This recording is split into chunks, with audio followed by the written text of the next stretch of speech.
you're comparing to me at the front. But to everyone who's down the back, you're not talking like the amount of respect you show to the speakers is fantastic.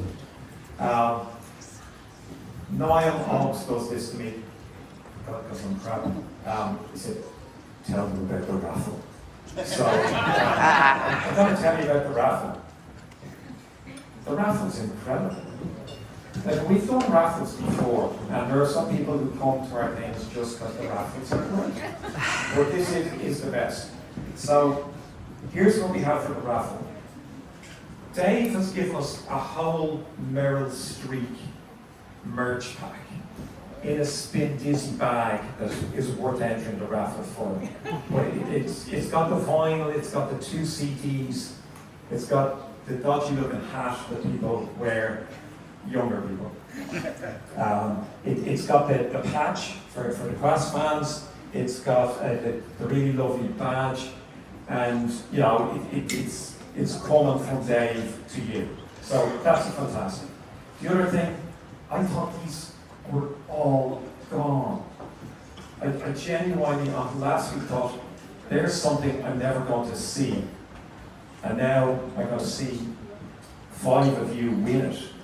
Jeff from The Underground, in his attic, found 5 copies of the album that he released with Fallen Angels, Something Happens, A House, Gorehounds, Huey Purcell. You know, that was one of the early compilations, mid-80s Irish DIY rock. So he's got 5 of these. You can look up on Discogs. They're worth a bit of money. But 5 of them are here. And with the raffle, I wanted to auction the stuff because I wanted to fleece you. Because I know a lot of you are rich. But Noel said, no, a raffle's more democratic than an auction. So we will shout out the number of the raffle tickets, and the first person gets to pick the prize. We've got amazing A House. We've got the A House is Dead t-shirt and the vinyl, Big Fat Merry-Go-Round, pink. Okay, fantastic, thanks. We've got a signed copy of Sinead Gleason's book. We've got 2 Roland Hessian books signed. We've got 2 incredible Guernica artifacts. One, woo. Yeah, that wasn't a great woo. Yeah, great. So there's a Guernica that they did a limited edition print, really. Now I don't know if you know Guernica, but the posters were always better than everyone else. So they did put the effort. I don't know who did them, but they always, had the band had style, and they, they presented their stuff with style. So there's the print, probably the last one that you're going to find. I think they did 100 at the time. But there's also one of the original posters. Those things like that stuff doesn't exist anymore. So the raffle is over there. Nolan, how much are the tickets? Euro, 5 euro. Oh, okay. Yeah. Okay. So you know those raffles where the tickets are €1, but if you buy 27, you get 200 tickets? Yeah. We don't do that. So if you give us €200, you get 200 tickets. So the person who buys 1 has statistically the same chance of not being the winner as anyone else. So the tickets are €1, they're over there, we're taking credit cards, cash, anything, favours, whatever you have.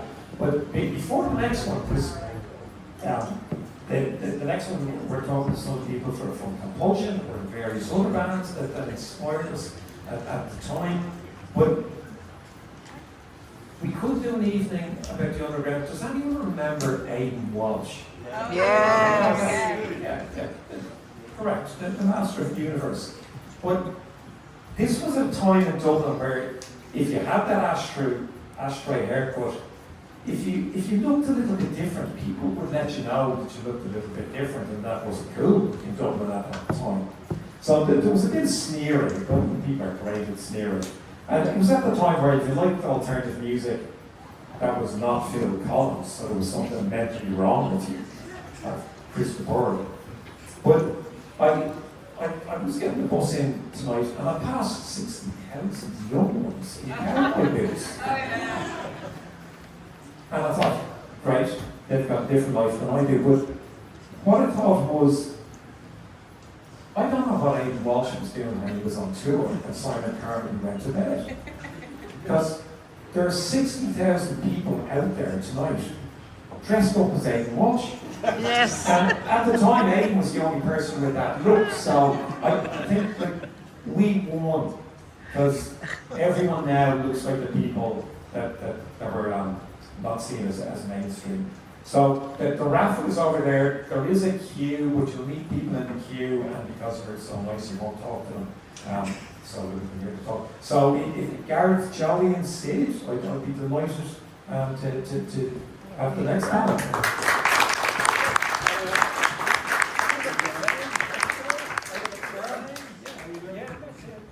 Please. Yeah, Joe, you're in there.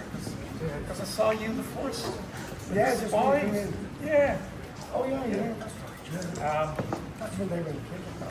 Yeah. We Ah, all you were. were good. Okay, for anyone who's not here, this makes no sense to people who are here. We will be, if you missed it tonight, we're selling cassette tapes on O'Connell Bridge tomorrow. For anyone who's not here, because it's that type of night. But there were remarkable people, and sometimes they weren't the best known people in the music scene. And the first singer that I ever saw, my first gig was in 1980, Mansion House, Lexington Midnight Runners, changed my life.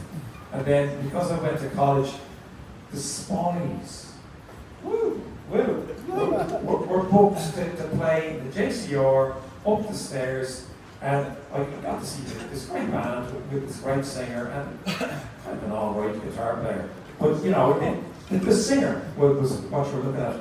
So, like Joe, you brought something to a number of bands in Dublin. Like, where did it begin for you, with your passion for music? Radio Luxembourg, probably record player that my brother had. Yeah. A couple of Beatles singles. And then I met this fella, a couple of years older than me, introduced me to the Doors, which was a bit of a thing for a while. Now I can't really do that anymore. Yeah. And then, you know, you go through your teenage years in the 70s, and you're going to be inspired by the greatest stuff ever, really. And then, just when you think you've heard it all, the Pistols are up there. And that makes everything else redundant. And then time goes on a bit more, and you absorb everything. And then you get a bit fed up of what you're hearing. So you said, let's do this ourselves. So we did. But I never lost the interest in blues music, you see. So I was this weird character who was a blues fan and a rock fan who was also a punk fan. Now, you weren't supposed to do that in those days. I got kicked out of Base X for having long hair. I can still remember the guys who did it, but I won't mention their name. I was actually told to leave. And I was going, but what about Joey Malone? Oh, he's fucking crap. So I knew that scene was gone. And somebody said that, but, and then, you know, but the Spies was around that time. And we were kind of a confused band. And were the Spies your first band? It was called The Dark first. Right. Then we renamed ourselves The Spies because some English upstarts got the name first. So, yeah, then we were The Dark. And Spies, right? And what happened when all of you came into a room? Because you had different tastes and stuff. Like, did you have an idea of, we want to do this collectively, or we all expressed yourselves on your own? This Spies you're talking about? Well, yeah, it was very weird because myself and the guitar player, Peter and Leonard, were mates to begin with motorbikes and stuff. And then his little brother Jerry had this band. Jerry was bad into heavy metal in those days, and Led Zeppelin and what's the Van Halen and all that. And me and Peter said, I was still killing Mondays, you know. Which we did, yeah. But, yeah, we just got this band together, got a drummer and bass player, started off, and that was in, 77. Yeah. So it was an uphill struggle really with the rock band in 1977, as probably most of you probably know. You couldn't get a gig anywhere down the country sort of thing. Few heroes at that time were, what was her name, Elvira Butler down in Cork? Yeah. And Killers in Kilkenny, they were kind of cool as well. A few places like that around the Blue Lagoon in Sligo. You could play there. And yeah, that sort of ran its course after a couple of years ago. Because, you know, those bands should run their course after a couple of years. And did you have a manager, or were you doing all that yourself? We're all doing it ourselves, you know. Okay. And our management style was, you know, fly postering all over the north side. Yeah. You know, didn't stop by the cops with a bucket of paste and a bunch of posters. You know, I'm sure there's a lot of people here who probably remember doing that. Yeah. And the guards that stop you, is this political? No, guard, it's rock band. Oh, yeah. Are you any good? You sorry, I heard your demonstration tape. That more than once, but it was all great fun. This is the main thing. We were all young and we were having great fun doing this. And there was no real dreams of, well, there were vague dreams of being rock and roll stars, but mostly it was for in the day, or the weekend coming up. No, we're going to have a good gig and maybe we might meet someone nice. Get pissed, you know. That's really what it was. And then who was your next band then after? Because the Spice had that great single. Yeah. And then what was your next move? Well, the Spice broke up and then myself and Jerry, the guitar player, got together with another fellow called Chiefy, and we started a completely different sort of band called Above the Thunderclouds, which was sort of brought Jerry to the fore really, because he was really developing as a musician. He's developing this sort of lovely style, sort of classical, filigree sort of style. And I'm dying of allergy at the moment. But Jerry had this sort of a very lovely touch. And so we had a very basic lineup of guitar, keyboards, and maybe singing. And that went for a couple of years, but you couldn't knock on the door. You could knock on the door, but nobody was buying that stuff.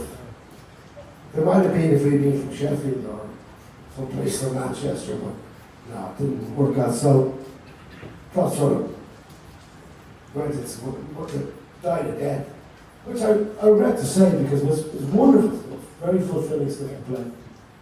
And then I went off to America for a year, and then I came back and I fell in with these guys. and Sid and Garret, had you seen Joey in his previous bands? I was a huge fan of the brother from the class. I used to work on Bunbury, as I mentioned, selling tapes. And they used to play Saturday afternoon down The Haven Market? Yeah. So I used to ask Dave Clifford, who I worked for, if I could take a few hours off to listen. So I was a huge fan, I heard my fan recording from them. And loved Jerry Leonard. He was just amazing. So I had another band and I asked Jerry to play with that band. I basically asked everybody from the Brother Thunderclouds to join my band. I should have joined theirs, but that wasn't the way I did it. Except me. Eventually got you. And was that Casablanca Moon? Yes. Okay. Yeah. The Casablanca Moon was band, well, it wasn't band, it was his name when I was 14. But first gigs at the North Star Hotel, supporting Michael Disney.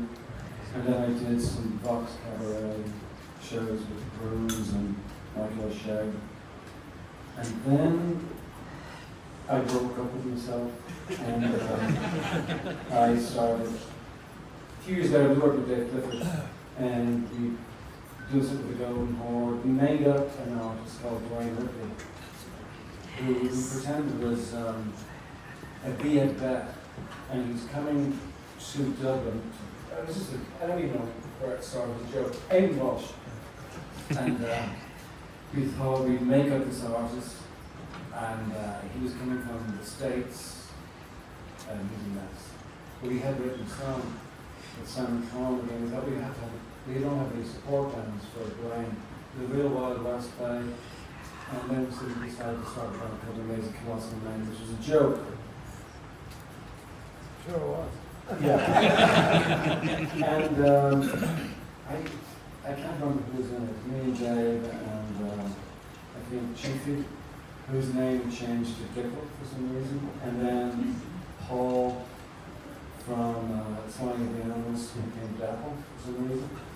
We all changed their names, and he's there. There's Paul. There he is. And then that became far more fun than the serious band. And then that became less fun and more serious. But anyway, Joey was in Baltimore. He had heard from Chiefy that there was this kind of funny thing going on here. And when he came back, I think we asked him to join us. That was one of the best times of my entire life, because I heard about this band called The Amazing Colossal Man. Now, I didn't know there had been an American movie called The Amazing Colossal Man. I just thought, I was just come back from America and I hear this band called, and I thought it was like a Frank Hall thing, The Amazing Colossal Man, you know, this is great, guys. And I thought, this is gas. And then I met Garret, and I entered into a world of Victorian helicopters and midnight cat strokings and world's tallest post boxes, and it's all about the world's biggest garden. It was just a crazy summer. It must have been like 67 in San Francisco. And it wasn't all mushroom fueled, it was just a vibe that was there. And we started doing all this. The Colossal Man became a kind of, what they used to call it, punkadelic blues.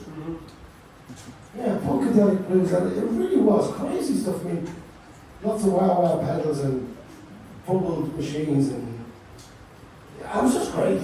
We had fun. We did some stupid things. We took over Christchurch Cathedral one time. A guy we knew, his uncle had money in Italy. We asked him for it, and he gave it to us. And we didn't have a set or anything, but we got, we took over Christchurch. It was free, and you had to be invited. So we were walking around town thinking, I'm the fucking place. Do you want to come to, it was free beer, free food, given away at Christmas. Yeah. And we had just seen Sign of the Times by Prince, and I think it was all flowers on stage. So with the guy's money we bought, went out to Meryl Streek, we bought so many fucking flowers on stage. So we blew up amps. We were just having a blast. And That was sort of the end of. That was the end of phase one, really, because yeah, we put so much work into decorating the fucking place that by the time the gig happened, we were exhausted and it was crap. I remember feeling It was probably the end of the Italian bout's money. we had to have, there was a balcony, and he invited this woman over, and the caveat was, he would pay for the whole thing, whatever we wanted, but he had to have the box in the middle. Yeah. So, anyway, we did that, and that was, that's when I think I was working on the Underground. I don't know how I convinced myself and Jeff that I could do sound, because I couldn't, until I did. And it was just one night, you know, okay, I'll do sound, and I did. I can't remember. That's the way it's done. As well? That's the way it's done. Mm-hmm. Yeah, and I think that's a really good point, Joe, is that because of the nature of the Dublin scene at the time, I think people like Dave Clifford don't get enough appreciation, or Elvira Butler, you know, who sponsored all the pop bands. There was kind of a sense that you could do what you wanted, because no one was going to like you anyway. Well, Dave Clifford was pivotal for Dublin music, full stop. I mean, he not gave permission, but he just changed what was possible. You know, he put, he understood the seriousness, the art of it, and the completely crazed aspect to it. So I was 14 or 15 when I met Dave. He was older, he was in NCAD, you know, because his final piece was breaking himself into a wall that the head of the college wasn't happy about being inside the wall for 2 days. But Dave was just, I had my 15th birthday party on stage at the Project Arts Centre, as Dave said, and that was a performance. So, you know, when I went to the Underground, I think it was just like, yeah, we can do this. But we brought that to the Colossal, and no one's saying we can't. The thing that we forgot with the Colossal was that I'm not sure we actually had the songs, but we had an amazing attitude. We felt invincible. So we have a tap. But We have a beer tap as well. yes, we have a beer tap. Jeff Spunky Pooley. No, but it was like I never saw that band. It was full on. Like it was, you know, it was great. It was just exciting. It was a great thing. But were you 15 when you did the Casablanca Moon single? Like, tell me a bit. That was 14. So that was amazing. Like, remember I sent it to. I did a song in Amy Andrews' studio, and I sent it to Dave Fanning and Ian Wilson. And one day, I think I was back from school, still in the school uniform. I think my sister came in and said, Dave Fanning's at the front door. And I think he was just checking if it was real, I was real. You know, like this could be like a 50-year-old guy pretending he's 14. And then he gave me a TV and I had a radio session. And then he said, "Oh, I'll get you a deal with this." So that's when I started having that confidence and went on tour and stuff. And was the single on your own steam, or was that Vox? Was Dave Clifford involved with the single? Or? Dave was just gave me the arse. I think it was a DIY thing. Dave's putting out a stand on a few of the great things. So we were all the beneficiaries of Dave's opens. But I think I stopped. I had religious service and all that. The deaths of so many careers at the intern. I just find it fascinating seeing people who did things when they were younger. Dave was saying, the underground just have that license to create, to make art. Well, there was so many fanzines happening at that time too, which was also useful as a community. And I don't know if it's here anymore, but music gave people a sense of community. It was, competitive, but also very supportive. I think that's, the Underground was the focus of that for probably 5 years, which is, it's seen that long, but it's quite intense 5 years. A lot of great artists came through there. I think, my memory is so terrible, but I think I worked every night, pretty much every night there for a few years, and there were some incredible bands that we've forgotten, the Pleasure Cell, The Experiment, The Plops, Friends Slows of Clock. family. Yeah, I mean, it was amazing things happening. People come up from Cyprus Mine and up from Cork, so there was always something great happening really well. The last play. So the scene was great, and we played quite a few times. And then on to McDonald's. Well, McDonald's was the entrance. Okay. We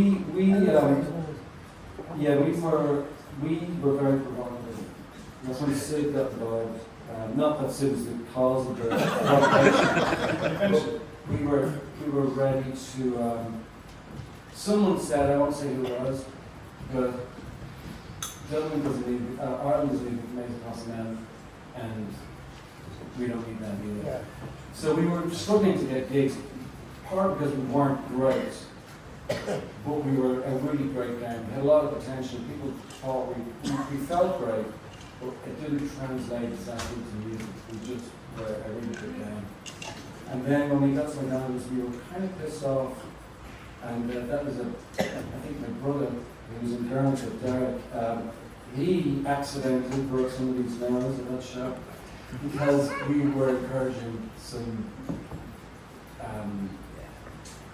reaction, and we got it, and then we were kind of banned from playing in those places. So, and then that was phase 2 where we phase 2 started with, we were really into the Who Live Leagues. That was our benchmark. But somehow ended up sounding like Roger Daltrey's solo. Yeah, that's when we got corporate. Yeah.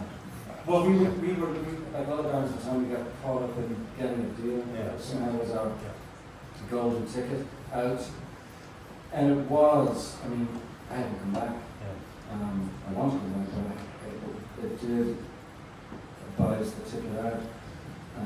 But we forgot the fun that we were having. And so that all turned to shit very quickly. The court case and all that. Us and all that sort of, but that's everything. Compulsion was great to get back. So. Then we got really angry, And and that's where Compulsion came in. Yeah, so when I I think think of another sort of pure energy. so Sid, anger, you know, where do you come into this story? I can't come into phase 2. Right. I used to follow Jeff for gigs in the Underground, and I got 4. So I blew up from Sligo with my gang. You had your band Sid and Stone Oh Crushers. God, yeah. That was nice. And it's a terrible thing. But so Jeff put us on for 4 weeks, and then Garret and Sound. And you peed in them. I can't remember that. You did. You were standing. We were standing next to each other at the urinals. I thought you looked really good. We needed a bass player, and I said, "Do you play bass?" And he said, "Yes." I said, "You're in the band." Yeah, and you gave me a Colossal badge. And then, so I left the band fairly swiftly. And I come up for a rehearsal, an audition. So I went and played one note and played it higher. I went to the toilet and Garret said, "Do you take acid?" And I said, "Yeah." I said, "Great." That was my audition. Yeah, you know, things were talking like people had standards back then. So when did you move to Dublin? Like, when did you Straight move? away. Okay. Yeah, it took me like 4 days. You know, and now, Compulsion was full on. Like, it wasn't. Well, this is the Colossal Monday. Okay. So I was there for McDonald's part of it. Yeah. Very For that gig where you summer started. like and stuff that we did, and then did the Alan Shatlock records, which didn't turn out the way we went in with. Sort of like, but this way. Compulsion happened after we got out of Shit University, Right. if you know what I mean. Yeah. And that whole corporate Virgin Records crap, approximately, was a real learner for us. It forced us into what we became, and it sort of could have gone both ways. We could have just been very upset and angry and got off and done other things. But we said, no, I'm going to stick together. I'm going to make something of it, which we did. And They put us in Abbey Road Studio for the summer, and I don't think we even knew how to kind of act in a real studio. It was too much for us. And then Alan Shatlock wanted synth bass on it, so that was me. Fuck that, that's I'm dead. We stuck by it and moved on. It shows it was very useful to learn. We just went back to the DIY, we were the song, and we started going live and more in the time. But we were still based in London, remember. We lost touch with a lot of things that were going on here. And well, it was a good time here. We were I think the Underground is still happening. It's the early 90s. yeah. They finished kind of 91, 92 when Jeff, went rock garden side of things. But there was that We really. didn't play the rock, actually, what was the last show for the Rock Garden for Crossing then? We did, just. That was our transitionary. Yeah. Sorry, that was the last thing we did, probably as Colossal, wasn't it? Yeah, Christmas 1998, 1990, something like that. one of those. And the rock garden just opened up there. It's all fancy days, water fountains and all that sort of stuff. Yeah, I think that was one of the last things we did as Colossal. But again, I really think that the point that you're bringing out, or the one that's resonating with me, is that in Dublin you met people like Dave Clifford, Elvira and Cork was putting on the microbism gigs.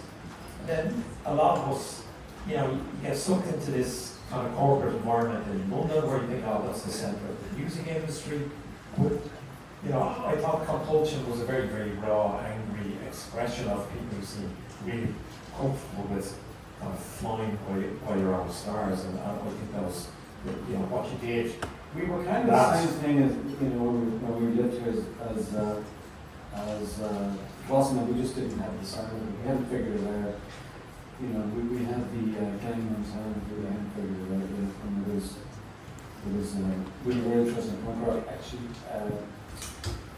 I was going to Trinity at the time when I worked at the Underground, and a band from Australia came to play Underground. Silver Rifles. I think I was doing sound or I was supporting them. Can't remember. My parents were away for the weekend, and they said, "We've no place to stay." And I said, "You can stay at my house for England." And so they came back with us, and my parents were at home, and there was 5 Australians, maybe 6 Australians, in the kitchen eating breakfast. And my mother said, "Oh, you can stay with us." So they were saying this for about a week or so. They made food, and they were very nice. They fed her the right book. But that's how I left college. They said, "You want to Slept in my bed in the bath. What? More than 2 weeks, it was like the whole fucking summer. Okay, so, but that's why I left school, because they said, "You want to come on tour?" And I said, "Fuck yeah." Doing sound. I can't even remember. I can't remember what I did. I know that I didn't go back to school.